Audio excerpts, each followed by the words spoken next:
Hello, I'm Amanda. And I'm Anthony. And we are AB Adventures. And today we are talking about our top 5 3D attractions at Walt Disney World. And just so you know, It's Tough to Be a Bug did not make the list. We thought of 6, and we chose 5, and It's Tough to Be a Bug is what got. So anyway, let's stick around.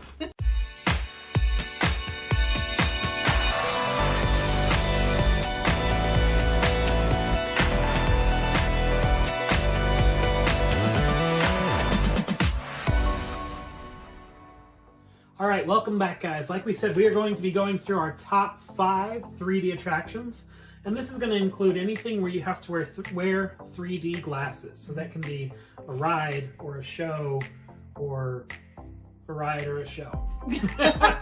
So what is our number 5, Amanda? Star Tours. So again, I enjoy riding this one, but since there are only 5 3D rides, this one makes the bottom of our list. Yeah. But the cool thing about this one is that when you go into the room where this ride takes place, there are 50 different iterations, at least 50 different iterations of this ride. So that's kind of cool. It makes it a little bit different every single time, but it's still not. It still does get a little old for me, but there is a huge nostalgia factor. It is actually my first true interaction with Star Wars. I didn't see the movies before before we went to Disney World the first time. Yep. I came home and was like, I have to watch this now. Just because the queue is so cool and, the area around Which was the intention of the people who put it.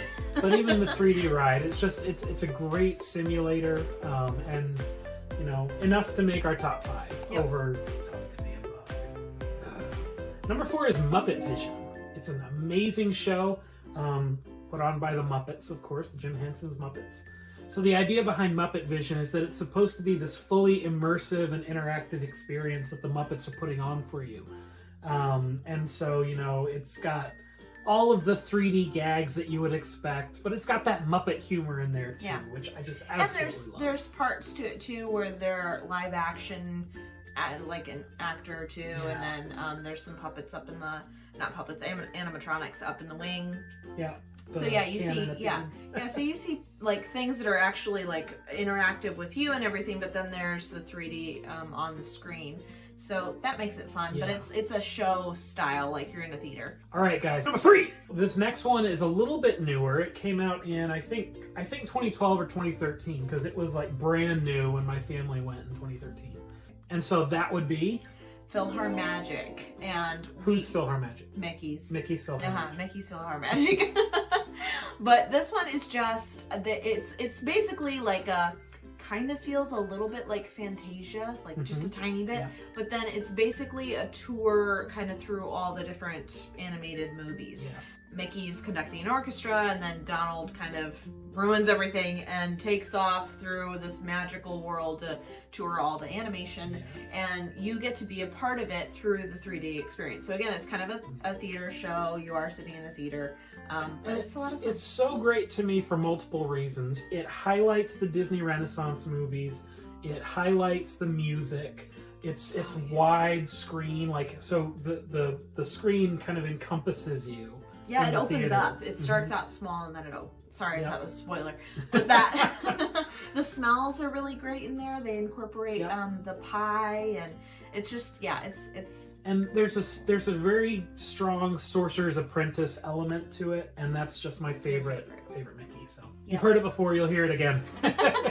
Number 2, definitely Avatar: Flight of Passage. Yeah, no, I disagree very strongly. She thinks it should be number 1, and this is where we disagree. These last 2. Yeah, just the last 2. I'll let you talk about Flight of Passage since it's your number 1, and then I'll talk about the other ones. So, the reason for me, and you'll talk about what Toy Story Mania is, but I know, but with Toy Story Mania, the reason between the two is I do agree that Toy Story Mania is more fun to ride over and over and over again. Flight of Passage is too, but it's the same story. There's not a lot that changes. but the feeling trumps the rewritability for me, and so that's why I really like Flight of Passage. I just think it's incredible. It makes you feel these amazing emotions, and it's just so stunning and mind-blowing. Sweeping, it's immersive. The music, so all of that makes it my top number one, and then Toy Story Mania is my number two, but since it's your favorite, I'll let you talk about it. So the reason that Toy Story Mania is above Flight of Passage is, honestly, I think it's because we're doing specifically a 3D video. So from the 3D perspective, just what they've been able to do with the 3D technology in that ride is, like, it's the best use of 3D that's, I think, anywhere in the parks. You like it so much that it's in our intro. Yes, absolutely. That's a can't miss ride. That one, and that's one of the reasons I like Hollywood Studios so much, is because just so many of my favorite rides are right there. But anyway, that's pretty But it is so much fun. It's competitive. Your arm hurts so bad after you're done riding it. Like, it's a lot of fun. It's worth it. And it's just, it looks like you're throwing stuff at actual objects. Yeah. Like, the 3D is just so good. Those are our favorites. Let us know what you think about it. And then we do want to make an honorable mention to one that is gone, and it was one of Sadly. yours. Yes, Honey, I Shrunk the Audience. It was kind of scary, like Tough to Be a Bug, like some of the reasons we didn't like that. But I'm a sci-fi nerd, and so I loved the Honey, I Shrunk movies, and just that ride, being able to be part of that was so cool. Let us know what your guys' favorites are in order. What's your top favorite? Hopefully we covered all the best ones there, and don't forget to subscribe and like the video so you'll see more like this, because we do a lot of them. And don't forget to check us out on Facebook too. Every month we do a Disney Night In, where we might do... It's a live. It's a Facebook Live. And we'll do different games. We might do a hot seat. We might do, which is what's coming up soon for our 1-year anniversary. And we might do, 20 questions. We've done Finish the Lyrics sometimes. So just come over, check us out. AB Adventures on Facebook. Links below. All right, and we will see you all on the flip-flop. So long.